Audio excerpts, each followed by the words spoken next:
আমি আবার বলছি, এদেশে ভাড়াটিয়া থাকবো না। এই জমিনকে আল্লাহর জন্য মুক্ত করেই ছাড়বো ইনশাআল্লাহ।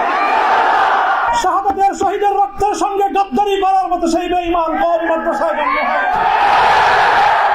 যাদের আদর্শ অনুসরণে আমাদের এই জুলুমকে বরণ করা, আমাদের এই কারাভোগ, আমাদের এই কারাবরণ, আমরা এই শব্দগুলি বেশি বলি। কি বললাম? কারাভোগ, কারাবরণ।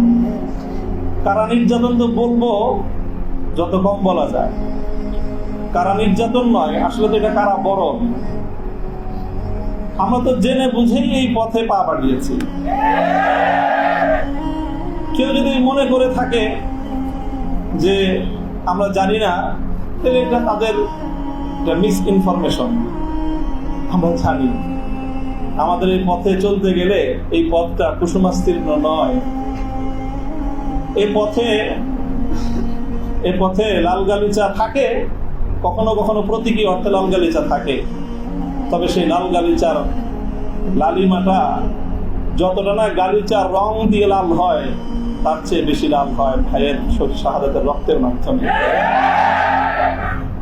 শাহাদাতের রক্তের নজরানা দিয়েই আমরা সেই পথে ইনশাআল্লাহ পৌঁছবো, যে পথে শাপলা চত্বরের ভাইয়েরা শাহাদাতের রক্ত দিয়েছে, যে পথে আমার হাটহাজারীর সন্তানেরা শাহাদাতের রক্ত দিয়েছেন, যে পথে আমার বিবাড়িয়ার ব্রাহ্মণ শহীদ বাড়িয়ার বীর শহীদানেরা যে পথে আত্মত্যাগ স্বীকার করেছেন, আমরা তাদের সে পথকে ভুলব না।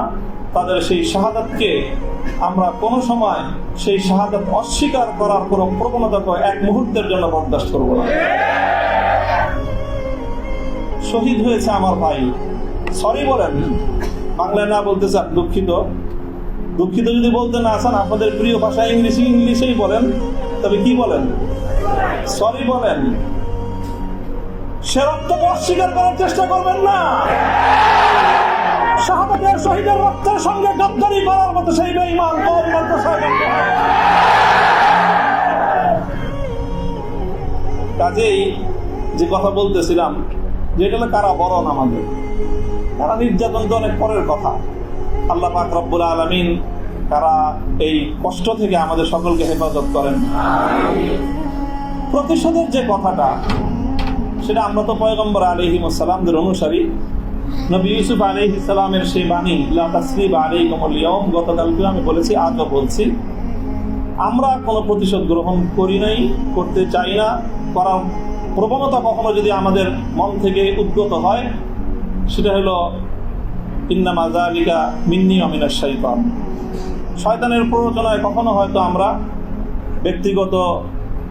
ব্যক্তিগত আক্রোশে প্রতিশোধের কথা বলে থাকতে পারি, কিন্তু আমরা প্রতিশোধ পরায়ণ নই, হলো মূল কথা। এই হিসাবে আমি প্রতিশোধের এই শব্দকে প্রত্যাখ্যান করলাম। তবে অন্য আরেক অর্থে আমি এই প্রতিশোধের শব্দকে সমর্থন করছি। শুধু সমর্থন নয়, বরং আমি আমার পুনর্ব্যক্ত করছি যে আমরা প্রতিশোধ নিব। আমাদের সেই প্রতিশোধ হবে সেই প্রতিশোধ, যেই প্রতিশোধ হিজরতের আগ পর্যন্ত 12 বছরের জুলুম এবং নির্যাতনের প্রতিশোধ মক্কা বিজয়ের মাধ্যমে আল্লাহ নবী গ্রহণ করেছিলেন। আল্লাহ নবী মক্কা বিজয়ের পরে সেই সকল অপরাধীদেরকে ক্ষমা করার মধ্য দিয়ে, সেই জমিনে আল্লাহর দ্বীনের ঝান্ডা সমুন্নত করার মধ্য দিয়ে মধুর প্রতিশোধ নিয়েছিলেন। আমি আবার বলছি, এদেশে ভাড়াটিয়া থাকবো না। ভাড়াটিয়া হিসেবে থাকবো না। এই জমিনের মালিকানা সূত্রে এদেশে বসবাস করি। এই জমিনকে আল্লাহর জন্য মুক্ত করেই ছাড়বো ইনশাআল্লাহ।